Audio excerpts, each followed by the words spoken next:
Dulu Bapak pernah datang ke orang pintar dikasih apa kalau saya boleh tahu?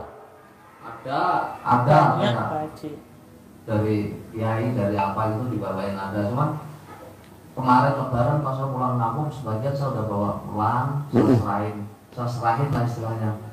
Sama ini masih ada di rumah, saya udah bilang sama yang ini saya serahin lagi, saya mau kosongin lah istilahnya, saya mau netral bahasa saya mau gitu sih, mau jalanin ilmu RKY seperti itu. Jadi nantinya di rumah nggak ada apa-apa dari orang pintar atau siapapun, nggak ada. Nah sekarang barangnya kalau udah dipulangin kan udah, Bapak tinggal sholat tobat aja. Dari dari maghrib sampai isya sholat tobat.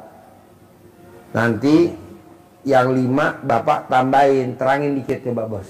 Ya, jadi Bapak untuk lebih menggerakkan Allah mengabulkan hajat Bapak memang di samping kegigihan yang seperti itu diulang, memang ada ritualnya, ibadah ekstrimnya dipaksa juga harus. Kenapa? Karena dengan kita mendekat kepada Allah, jalani ibadah, maka Allah akan memuluskan hajat kita. Apa itu? Yang pertama terpenting yang selalu dipesankan Pak Haji kepada semua tamu-tamunya adalah terima takdir Allah. Jadi kita harus benar-benar menerima, tidak boleh protes atas keadaan yang kita alami sekarang. Kenapa sih berempat harus tinggal di satu kamar yang ukurannya berapa Pak? 3 kali 4 dihuni oleh 4 orang, berarti masing-masing orang dapatnya 1 meter persegi. Kalau dibagi rata kan begitu. Iya, itu diterima. Pasti Allah punya rencana lain. Yang kedua, jaga hati kita dari sifat-sifat yang busuk yang dirangkum di formula Pak Haji dalam sifat 18 itu benar-benar harus kita jaga. Munculnya sifat itu pertama kalinya diawali biasanya dari kebiasaan antara suami istri suka berdebat. Masalah sekecil apapun sebetulnya, sehingga timbul debat, saling mempertahankan pendapat. Karena Rasulullah melarang kita untuk berdebat, karena kata Nabi, orang yang paling dibenci oleh Allah itu adalah orang yang suka berdebat. Nggak enak dong kalau dibenci Allah. Enaknya disayang oleh Allah. Dengan Ar-Rahman Ar-Rahimnya Allah, pasti Allah akan memberikan apa yang kita mohonkan. Nah, kenapa berdebat itu akan menimbulkan, karena debat timbul dendam, sakit hati, jengkel, karena pendapat kita tidak diterima. Akhirnya timbul semua itu, jengkel, ngeluh, komen, mikir, wah saya tadi maksudnya harusnya ikut pendapat saya, ngapain nggak mau nerima. Istri sama suami sama anak juga sama. Nah, itu namanya adalah sifat yang negatif. Kalau sifat negatif ada di diri kita, maka kita akan menjadi dijauhi oleh rezeki. Kita harus sifat positif. Inilah yang diajarkan Pak Haji. Uang, rezeki ngejar kita. Jadi di hati ini tidak ada sama sekali sifat negatif, sifat kotor yang harus kita bersihkan. Seperti halnya Bapak Ibu pengen menikmati kupu-kupu yang berterbangan berwarna-warni, kita tidak harus mengejar waktunya panjang, butuh waktu, butuh tenaga, capek, kena pun kupu-kupunya jadi rusak. Tapi kalau Bapak Ibu bikin taman bunga di depan rumah, maka kupu-kupu tidak usah dikejar, dia akan datang. Begitu juga kalau kita mau datangkan rezeki, maka hatinya harus kita tata, kita jaga dari sifat 18. Tapi alhamdulillah saya sama istri sama anak enggak seperti itu. Alhamdulillah, iya, terima, Nah, iya. kadang-kadang dari sisi tetangga-tetangga kanan kiri gitu ada aja yang bikin kesel gitu. Iya, berarti masih ada. Jadi tadi kan baru saya sampaikan dari ring 1 istilah Pak Haji, anak, istri, bisa ya, bisa. Tetapi bisa jadi kiri, kanan, iya. depan, belakang, bikin pusing, mancing jengkel, kepancing jengkel, dan sebagainya, dan sebagainya. Betul? Itu juga menjadi sifat negatif. Jadi harus positif. Nah, caranya bagaimana caranya? Caranya Bapak Ibu, kalau Allah itu Kenapa? menjanjikan kepada kita semua, Allah akan meningkatkan, akan melipat gandakan harta, memperbanyak harta. Caranya kata Allah, dengan cara mohon ampun. Di surat Nuh ayat 10, 11, 12. Fakultus taghfiru rabbakum innahu kana ghafaro. Maka mohon ampunlah kepada Tuhanmu. Ada 5 bonus ayat berikutnya, tapi saya bacakan satu saja karena itu yang kita hajatkan ya. Kita hajatkan satu. Bonusnya apa ya Allah kalau kita mohon ampun? Wa yumtitkum bi amwalin. Pasti niscaya Allah lipat gandakan harta. Perbanyak harta. Caranya dengan apa? Mohon ampun. Mohon ampunnya diajarkan dengan cara sholat taubat. Praktekin itu dengan penuh keyakinan. Tadi sudah jelaskan Pak Haji, sholat taubatnya yang 18 maghrib sampai dengan isya. Paksain. Kita kan dodok pintu langit Allah. Paksa seperti Berapa rakaat itu Pak? Sudah 18 salam. Jadi maghrib sampai dengan isya, sholat tobatnya diniatkan satu persatu. 18 itu maksudnya 18 sifat itu dirontokkan Pak. iya. Saya niat sholat sunat taubat 2 rakaat karena Allah Subhanahu wa Ta'ala, karena saya suka gundah. Allahu Akbar. Satu-satu 2 rakaat salam. Kalau Bapak pulang kerja capek pun Bapak boleh kan sholat sambil duduk di kursi atau duduk di bawah boleh. Kalau duduk di kursi, saran saya pada waktu sujudnya tetap ke lantai, pas sujud saja. Contoh, Allah Akbar, rukuknya begini, Sami Allah, Allah Akbar, sujudnya begini. Nah, Sujudnya tetap tetapnya itu biar lebih ini. Kalau capek, kalau bisa gitu duduk di lantai juga nggak apa-apa. Kan sudah capek kan, karena ngejar ini. Kalau Bapak sholatnya duduk begini, itu 18 cepet banget, nggak capek-capek banget. Lalu sholatnya dibaca semua ya Pak? Hah? Dibaca semua. Langsung bismillah, Pak. Iya, dibaca Semua ya? Iftitahnya Kali. pertama kali aja kan? Pertama kali ya. Iftitahnya yang pertama kali. Selanjutnya di Sampaikan. yang berikutnya langsung. Kayak sholat taraweh gitu. Iya, kayak sholat tarawih. Yang pertama kan baca. Bisa? Ada Pasti pertanyaan lagi? Pasti bisa. Ini Pak Haji, kalau baca Al-Quran tuh baru dapat 1 dus aja belum ada tuh, kadang-kadang udah ngantuk banget itu. Kalau tidur gimana Pak Haji? Nggak apa-apa, Oh. tapi ya lama dong untuk 10 miliar ya dong.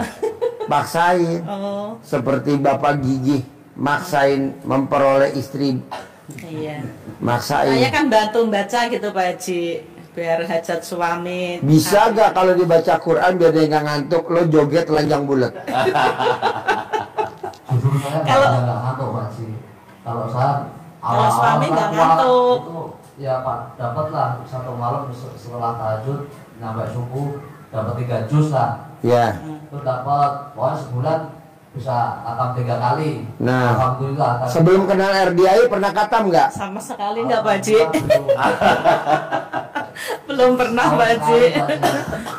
Ini dari bulan 11 itu saya paksain dapat bisa sebulan 3 kali.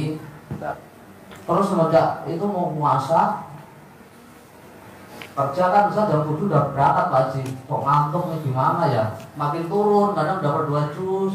Jam 3 itu karena mikir apa?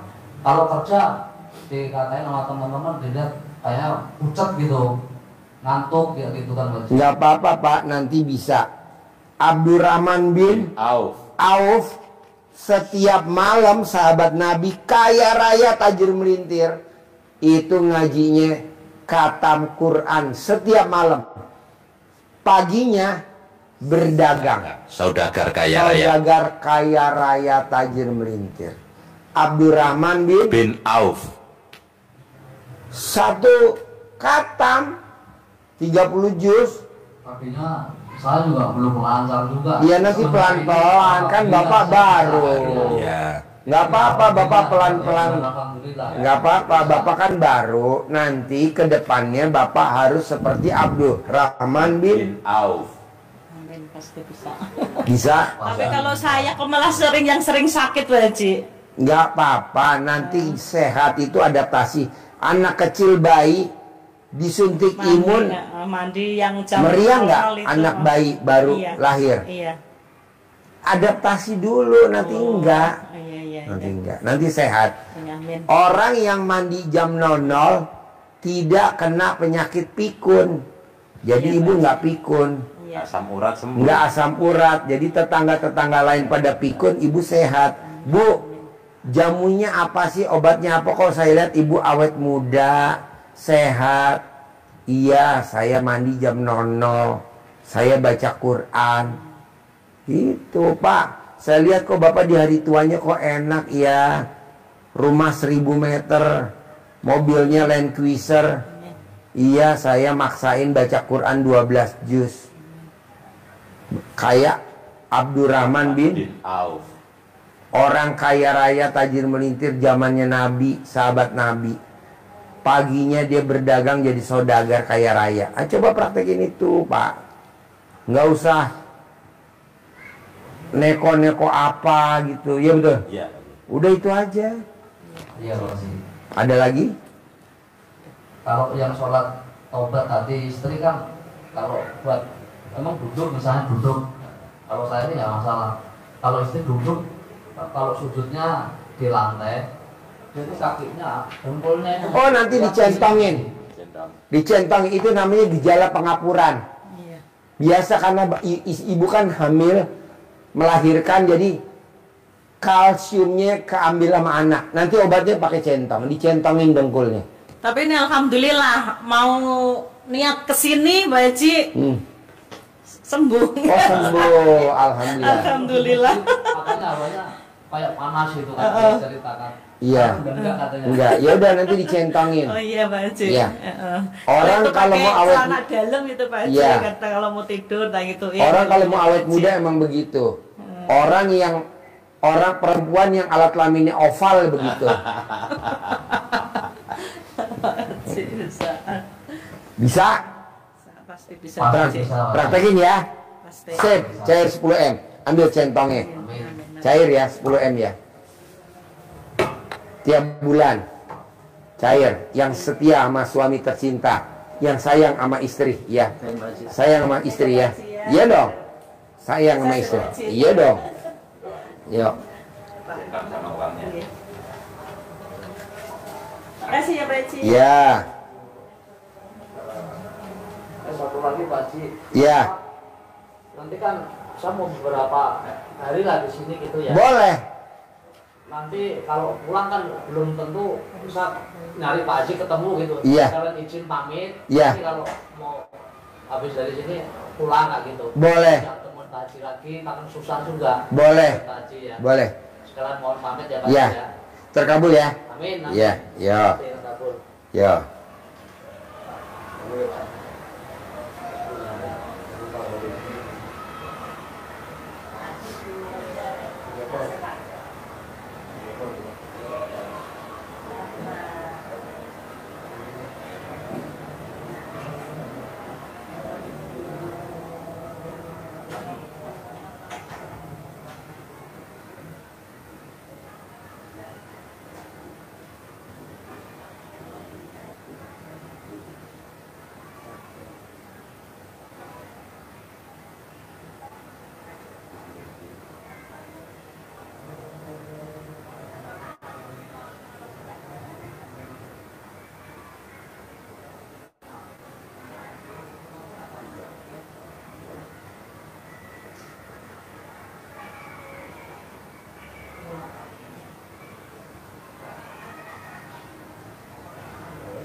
Ya bos, sehat bos.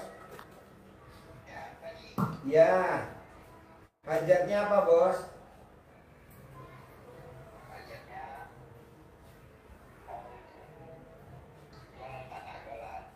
Gimana lahannya? Tak luasnya berapa? Nah, 12 hektar tuh isinya tanaman apa? Tanah kosong 12 hektar. Mau dijual harga berapa 12 hektar? 3,5 miliar. Itu mobil bisa masuk apa enggak? Bisa. Kalau boleh alamat lengkapnya di mana? Desa apa, kecamatan apa, kabupaten apa, provinsi mana? Desa Kuala Mandor, Kampung Pengasam, Desa Kuala Mandor, Kecamatan Kuala Mandor, Kabupaten Bogoraya, Kalimantan Barat. Kalimantan Barat. Kalau berminat, ada yang berminat, hubungi di HP nomor berapa, Bos?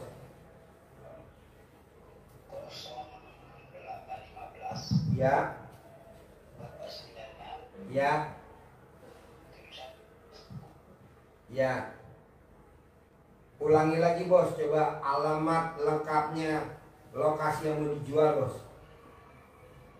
Alamat Kampung Pengasam, Desa Kuala Mandor A, Kecamatan Kuala Mandor, Kabupaten Bogoraya, Provinsi Kalimantan Barat. Boleh. 12 hektar tuh mau dijual harganya berapa? 3,5 M. Oke, kalau ada yang berminat hubungi di HP nomor berapa, Bos? 0815 2296 7121. Nah, Bos posisinya rumah tinggal sama tempat yang mau dijual 12 hektar jauh apa enggak? Lumayan jauh, beda kabupaten lagi. Oh, ya udah. Nanti bos foto depannya atau mananya bebas sampel. Nanti digosok pakai celana dalam 99 kali. Mau tidur 99 kali bangun tidur. Laku terjual tanpa ditawar, laku terjual tanpa ditawar. Ada lagi bos hajatnya? Oke, siap Haji. Langsung praktekin ya. Ya? Sementara hajatnya aja dulu satu. Boleh, dipraktekin ya. Sekali lagi bos. Sekali lagi. Bos kabarin ke saya. Alamat yang mau dijual 12 hektar. Desa apa, kecamatan apa, kabupaten apa, provinsi apa. Ulang lagi bos. Kampung Pengasam, Desa Kuala Mandor A, Kecamatan Kuala Mandor, Kabupaten Bogoraya, Provinsi Kalimantan Barat. Dijual dengan harga luasnya Luas tanah 12 hektar, dijual 3,5 miliar. Dihubungi 085 HP-nya si bos nomornya berapa? Biar yang berminat hubungi di HP si bos. 0815 2296 7121. Ulangi lagi.